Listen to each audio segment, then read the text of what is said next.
Hello दोस्तों, एक बार फिर से आपका स्वागत है smart education for IQ channel में। आज हम बात करेंगे कुछ इकोनॉमिक्स से रिलेटेड, हमारी इकोनॉमी से रिलेटेड बातें होंगी। अब मैं बात करना चाहूँगा क्या होती है जीडीपी, जीएनपी, एनएनपी, एनडीपी और राष्ट्रीय आय, ये क्या होती है। इससे रिलेटेड एग्ज़ाम में काफ़ी क्वेश्चन आते हैं। अब सबसे पहले हम बात करेंगे जीडीपी क्या होती है। जीडीपी को हिंदी में बोलते हैं सकल घरेलू उत्पाद। जीडीपी की फुल फॉर्म क्या होती है?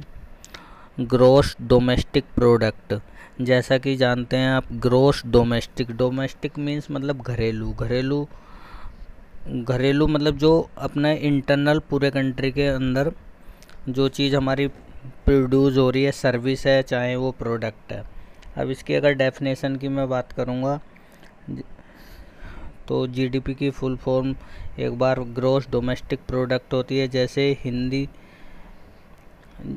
हिंदी शब्दों में कहते हैं सकल घरेलू उत्पाद कहा जाता है। अब किसी देश की घरेलू सीमा के अंदर एक वर्ष में उत्पादित सभी वस्तुएं और सेवाओं के मौद्रिक मूल्य को सकल घरेलू उत्पाद कहते हैं। मीन्स मतलब जो हमारे इंडिया के अंदर प्रोड्यूस हुई है उसकी बात कर रहे हैं हम, बाहर की बात नहीं कर रहे हैं जो आउट ऑफ इंडिया है।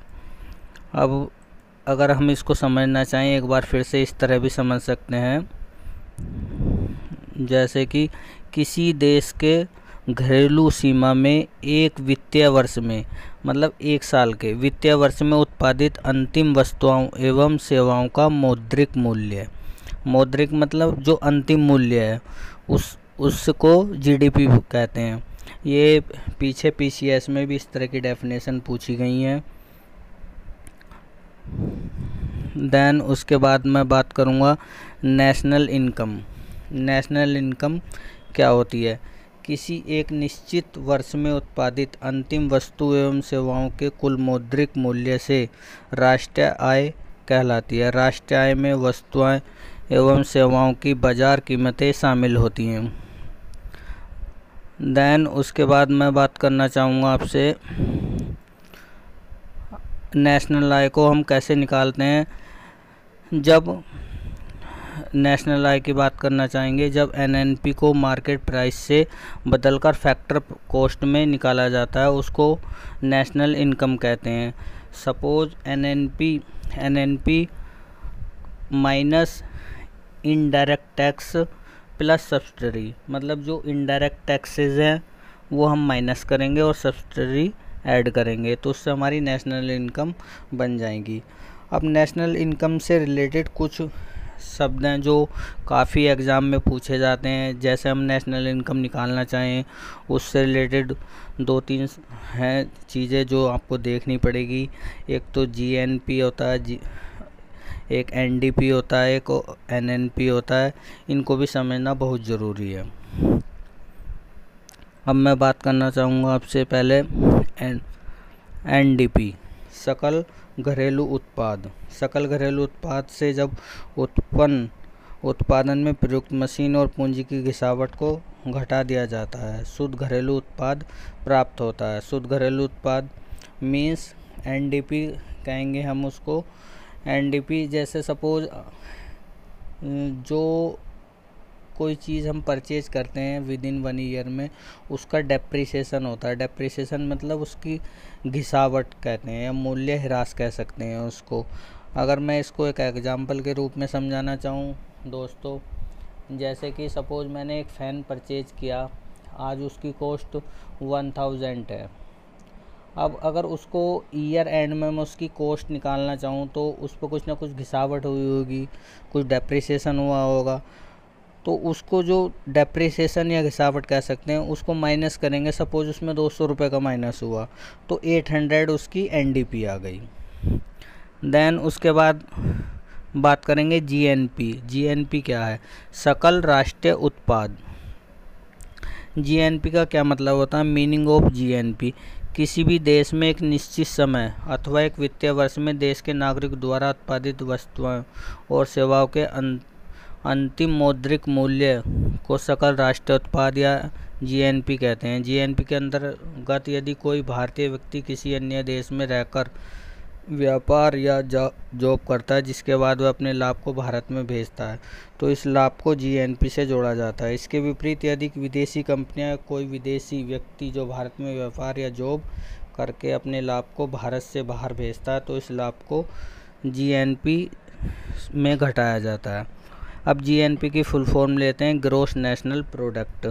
ये फुल फॉर्म भी काफ़ी पूछी जाती है एग्ज़ाम में। अब जीएनपी को एक एग्जाम्पल के थ्रू समझना चाहेंगे। इसको हम इस तरह से कहेंगे, जैसे क्या है जीएनपी, अगर मेरे को किसी जीएनपी निकालना हो, किसी देश द्वारा एक वित्तीय वर्ष में उत्पादित अंतिम वस्तुएं एवं सेवाओं द्वारा, इसमें भारत में विदेशियों द्वारा प्राप्त आय को घटाया जाता है जबकि भारतीय द्वारा विदेशों से प्राप्त आय को जोड़ा जाता है। अब इसको इस तरह से लेना चाहेंगे, अगर कुछ भारतीय बाहर रहते हैं, सपोज कोई बंदा दुबई में रहता है, वो दुबई में पैसे कमाता है मगर वो पैसे कहाँ भेजता है, इंडिया भेजता है, तो इंडिया जो पैसे आएंगे वो उसकी जीडीपी में इंक्लूड होंगे। अगर कोई बाहर का व्यक्ति इंडिया में रहता है और वो पैसे इंडिया से बाहर भेजता है तो उसको हम जीएनपी में माइनस करेंगे। तो इसका सीधा सा हिसाब इस तरह से देखते हैं, जीएनपी बराबर जीडीपी, देशों में विदेशी आय प्लस विदेश में भारतीय द्वारा प्राप्त आय को हम क्या करेंगे, ऐड करेंगे। और अगर कोई बाहर का व्यक्ति इंडिया में रहता है तो उसको जो आय हो रही है और वो बाहर भेज रहा है उसको हम माइनस करेंगे। तो आई होप ये आपको समझ में आ गया होगा जीएनपी।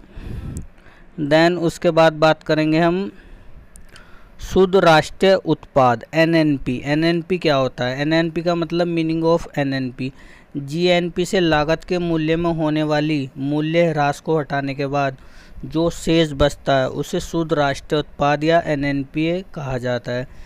अब मैं एक एग्जांपल लेता हूँ, जैसे कोई भारतीय कंपनी विदेश में अपना व्यापार करना चाहती है। अगर मान लो कोई कंपनी है, वो भारतीय कंपनी विदेश मतलब बाहर अपना व्यापार करना चाहती है, उसमें एक वित्तीय वर्ष में उसकी लागत में के मूल्य में जितनी कमी आती है उस कमी को जीएनपी से घटा दिया जाता है। जैसे कि किसी उत्पाद के लिए कोई भी मशीन या यंत्र खरीदा जाता है, एक वर्ष में उसकी कीमत में जितनी कमी आएगी वो एनएनपी में घटाया जाता है। उदाहरण के रूप में यदि किसी भी यंत्र या मशीन की कीमत 5,000 रुपये है, एक वर्ष के बाद इसकी कीमत 4,000 रुपये रह जाती है, तो जीएनपी में 1,000 रुपये की कटौती की जाएगी। इसमें यदि किसी प्रकार का लाभ प्राप्त होगा उसे एनएनपी कहा जाएगा। एनएनपी की फुल फॉर्म में नेट नेशनल प्रोडक्ट होती है, जिसे हिंदी में शुद्ध राष्ट्रीय उत्पाद के नाम से जाना जाता है। जैसे एनएनपी मतलब नेट नेशनल प्रोडक्ट। अब इसके एक बार और फिर से समझ लेते हैं एनएनपी की मैं बात करूँगा तो आपको एनएनपी माइनस जीएनपी से मूल्य ह्रास के घटाने के बाद इसको निकालने का मेथड ये होता है, एनएनपी बराबर जीएनपी माइनस डेप्रिसिएशन। जो भी डेप्रिसिएशन हुआ तो उससे हमारा क्या आएगा, एनएनपी प्राप्त हो जाएगा उससे। देन उसके बाद मैं बात करना चाहूँगा आपकी एनएनपी हो गया। आई होप ये एनएनपी, जीएनपी और जीडीपी आपको समझ में आ गया होगा। अगर उसके बाद मैं बात करना चाहूँगा आपकी एक बार फिर से जीडीपी और जीएनपी और एनएनपी और एनडीपी। अब इसको इस क्रम में रख सकते हैं, जीडीपी, जीएनपी और एनएनपी, एनडीपी। मतलब जीडीपी और जीएनपी एक साथ होंगे, एनएनपी और एनडीपी एक साथ होंगे। अब इस तरह समझने की कोशिश करते हैं संक्षेप में। जीडीपी मतलब अगर GDP gross domestic product, domestic मतलब जो बीच में डी आ रहा है वो डोमेस्टिक इंडिकेट कर रहा है, मतलब डोमेस्टिक जो इंडिया में विद इन 1 ईयर, एक साल में जो हमारी आय प्राप्त हुई है उसके अंतिम मौद्रिक मूल्य को हम जीडीपी में काउंट करते हैं। अब जीडीपी के मामले में अगर मैं बात करूंगा कि इंडिया कितने नंबर पे है या चीन कितने नंबर पे है, तो हम 6वें या 7वें नंबर पे जीडीपी में हैं। और जीडीपी इंडिकेट करता है कि हमारा कंट्री या हमारा देश कितना ग्रो कर रहा है। अब जीडीपी और जीएनपी, किसी भी देश द्वारा एक वित्तीय वर्ष में जीडीपी, आपको आई होप समझ में आ गया होगा कि मतलब एक साल में जो हमारी सर्विस या कोई भी प्रोड्यूस प्रोडक्ट ले लेते हैं उसका अंतिम मौद्रिक जो लास्ट मूल्य होगा वो जीडीपी में काउंट होगा। जीएनपी मतलब जो आप जीएनपी को इस तरह से ले सकते हैं कि कुछ बंदे हमारे इंडिया में हैं, इंडिया के बंदे हैं, वो बाहर रह के काम कर रहे हैं मगर वो पैसे इंडिया में भेजते हैं, और जो कुछ बंदे बाहर के हैं वो इंडिया में रहते हैं, वो बाहर पैसा भेजते हैं, तो उसको क्या बोलते हैं जीएनपी अगर शॉर्ट फॉर्म में देखा जाए तो। एनएनपी मतलब जो आपका घिसावट होती है, डेप्रिसिएशन होता है, वो एनएनपी होता है। और एनडीपी नेट डोमेस्टिक प्रोडक्ट होता है। एनडीपी मतलब एनएनपी और एनडीपी ये मैंने एक जगह ले लिया। अब इसके बाद नेशनल इनकम की मैं एक बार बात कर चुका हूँ। नेशनल इनकम ये एनएनपी से बनता है। एनएनपी जब एनएनपी को मार्केट प्राइस से बदलकर फैक्टर कॉस्ट में निकाला जाता है।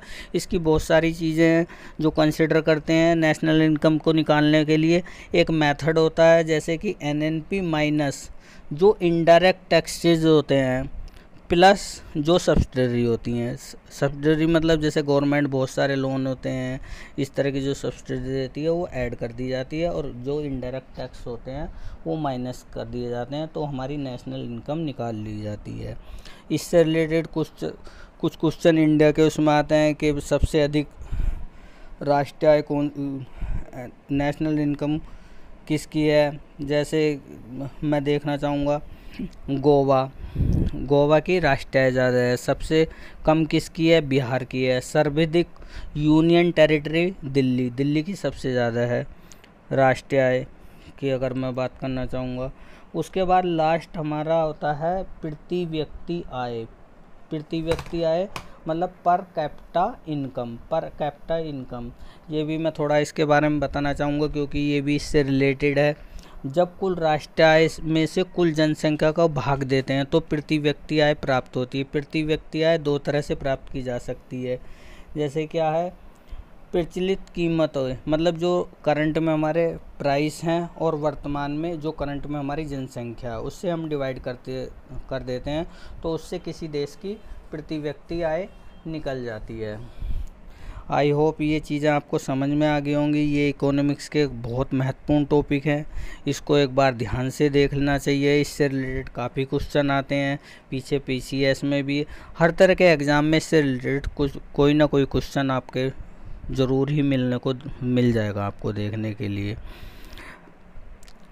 एक बार फिर से smart education for IQ channel को सब्सक्राइब करें और बेल आइकन को प्रेस करें। धन्यवाद। जय हिंद, जय भारत।